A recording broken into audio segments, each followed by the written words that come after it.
समागम में भाग लेने के लिए अगर एक भी योद्धा वल्लभराज से जा रहा है तो यहाँ की औरतों के मन में जलती बदले की आग की वजह से है।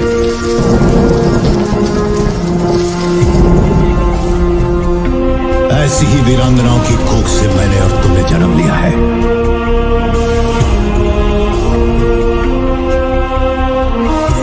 वल्लभनाथ की स्त्रियों को ये अधिकार नहीं। किसकी तलाश है बाहुबली को? कौन रख रहा है बाहुबली पर नजर? कौन फैला रहा है अफवाह? हेलो दोस्तों, मैं हूं स्प्रिया, मैं हूं आज के लिए आपकी होस्ट और दोस्त, और आज खबर लेकर आई हूं इंडियन सिनेमा के ब्लॉकबस्टर आइकॉनिक मूवी बाहुबली के सीक्वल यानी बाहुबली 3 के बारे में। बाहुबली 3 और उसमें प्रभास की एक्टिंग दोनों का क्रेज इस लेवल पर है कि लोग उसकी एक झलक पाने के लिए बेकरार है। अनुष्का शेट्टी जब देवसेना के रूप में पर्दे पर आएगी तो पूरा सिनेमा हिल जाएगा। तो आज हम इसी एक्शन और ट्रेडिशन के मिश्रण से भरी इस फिल्म की स्टोरी जानने जा रहे हैं, जो कुछ इस प्रकार है। लास्ट वीडियो में हमने देखा था कि बाहुबली पत्र पढ़ते ही माहिष्मती को बाढ़ से बचाने निकल जाता है और अपनी सूझबूझ और ताकत का इस्तेमाल करके माहिष्मती को बचा ही लेता है। लेकिन उसके मन में एक बात है जो अभी भी घूम रही है कि आखिरकार वो इंसान है कौन जिसने अपने बदले के लिए पूरी माहिष्मती की प्रजा की जान दांव पर लगा दी। अब इसके आगे चारों तरफ बाहुबली की जय जयकार हो रही होती है। सभी प्रजा उस बांध के चारों तरफ इकट्ठा हो जाती है और बाहुबली को घेर लेती है और उसकी जय जयकार करने लगती है।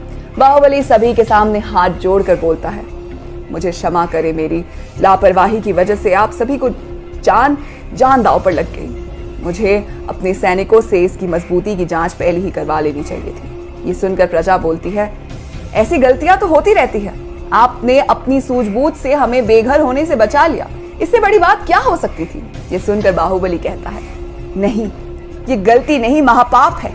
इतने लोगों की जान खतरे में डालना एक राजा के लिए पाप से बढ़कर कुछ नहीं हो सकता। ये बोलकर बाहुबली वापस अपने रथ पर चढ़ता है और प्रजा से माफी मांगकर वहां से चला जाता है।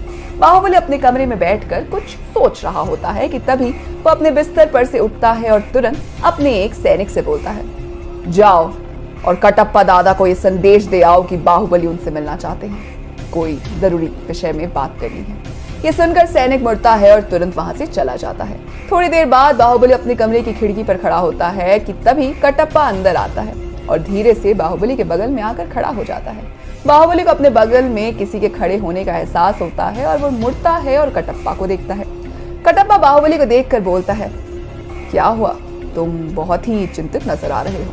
ये सुनकर बाहुबली कटप्पा को जवाब देता है, हाँ दादा, बात ही कुछ ऐसी है। ये सुनकर कटप्पा बाहुबली के कंधे पर हाथ रखता है और कहता है, क्या बात है, जरूर ही कोई बड़ी बात होगी, नहीं तो मैंने तुम्हें कभी इस तरह चिंतित नहीं देखा। ये सुनकर बाहुबली कटप्पा को वो पत्र देते हुए बोलता है, दादा, ये पत्र है मेरी चिंता का कारण। ये बोलकर बाहुबली वो पत्र कटप्पा के हाथ में दे देता है।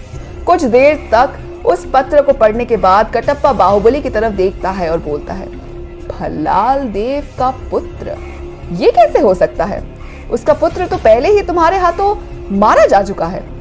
ये सुनकर बाहुबली कहता है, हाँ दादा, मैं भी वही सोच रहा हूँ, क्या ये कोई मजाक है या पता नहीं। ये सुनकर कटप्पा कहता है, मुझे नहीं लगता किसी में इतनी हिम्मत है कि वो माहिष्मती के महाराज से मजाक कर सके। तो क्या लगता है आपको, बाहुबली ढूंढ पाएगा भल्लाल देव के पुत्र को? जानेंगे हम अगली वीडियो में। तब तक के लिए आप हमारे साथ जुड़े रहिएगा, और अगर आपको आज की वीडियो पसंद आई हो तो इसे लाइक कीजिए, दोस्तों के साथ शेयर कीजिए, और फिल्मी दुनिया से जुड़े रहने के लिए सब्सक्राइब कीजिए हमारे चैनल बॉलीग्राज स्टूडियोज को।